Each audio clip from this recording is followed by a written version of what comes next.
ভারত সীমান্তের ইছামতি নদীর তীর থেকে ৩ বাংলাদেশি যুবকের লাশ উদ্ধার করেছে পুলিশ।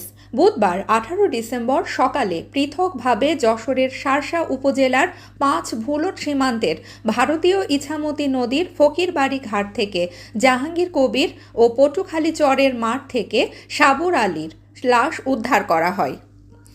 একই দিনে বিকাল 4:30টার সময় ৫ ভুলট সীমান্তের ইছামতি নদী থেকে সাকিবুল ঢালি নামে আরেক যুবকের ভাসমান লাশ উদ্ধার হয় ২১ বিজেপি ব্যাটালিয়নের অধীনস্থ এলাকা থেকে।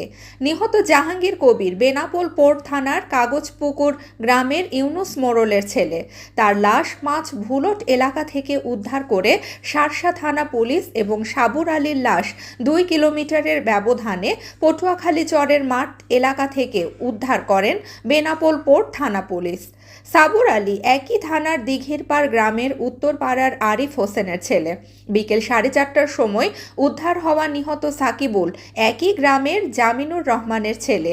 সে দীর্ঘদিন যাবৎ বেনাপোল পোর্ট থানার দিঘিরপাড় গ্রামে নানা জাবেদ আলীর বাড়িতে বসবাস করত। তার পৈতৃক বাড়ি যশোর জেলার চৌগাছা থানার শাহজাদপুর গ্রামে। স্থানীয়রা বলেছেন তারা রাতের আধারে অবৈধভাবে ভারতে প্রবেশ করায় তাদেরকে ভারতীয় বিএসএফ পিটিয়ে হত্যা করেছে। পরে তাদের লাশ এপাশে ফেলে রেখে গেছে।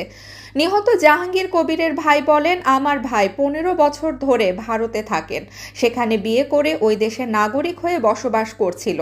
সেখানে তার একটি কন্যা সন্তান আছে। সে কয়েকদিন আগে ভারত থেকে বাড়ি আসে। গত রাতে সে সীমান্ত দিয়ে অবৈধ পথে ভারতে যাওয়ার সময় এই ঘটনা ঘটে।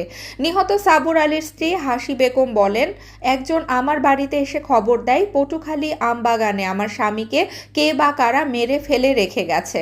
পরে আমি একটি ইজি বাইক নিয়ে সেখানে গিয়ে দেখি আমার স্বামী অচেতন অবস্থায় মাটিতে পড়ে আছে। তখন তাকে নিয়ে বাড়ির উদ্দেশ্যে রওনা হলে পথের মধ্যে সে মারা যায়।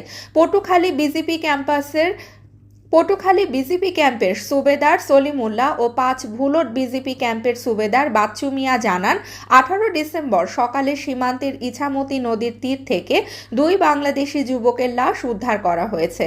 পরে বিকেল 4:30টার দিকে ৫ ভুলট সীমান্তের ইছামতি নদী থেকে আরেক যুবকের ভাসমান লাশ উদ্ধার করা হয়েছে।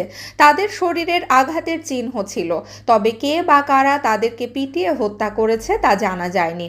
শার্শা থানার অফিসার ইনচার্জ ওসি আমির আব্বাস জানান, ৫ ভুলট সীমান্ত থেকে উদ্ধার হওয়া জাহাঙ্গীরের মৃতদেহ উদ্ধার করে ময়না তদন্তের জন্য যশোর ২৫০ শয্যা হাসপাতালে প্রেরণ করা হয়েছে।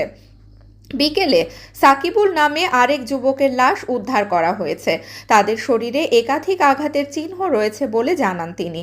বেনাপোল পোর্ট থানার সেকেন্ড অফিসার ও সুর তোহাল রিপোর্টের লিখন কুমার জানান, পটুখালী সীমান্ত থেকে সাবুর আলীকে জীবিত উদ্ধার করা হলেও পথিমধ্যে সে মারা যায়। তার শরীরে একাধিক আঘাতের চিহ্ন পাওয়া গেছে। স্থানীয়রা জানান, গত ১৭ ডিসেম্বর রাতে ৫ যুবকের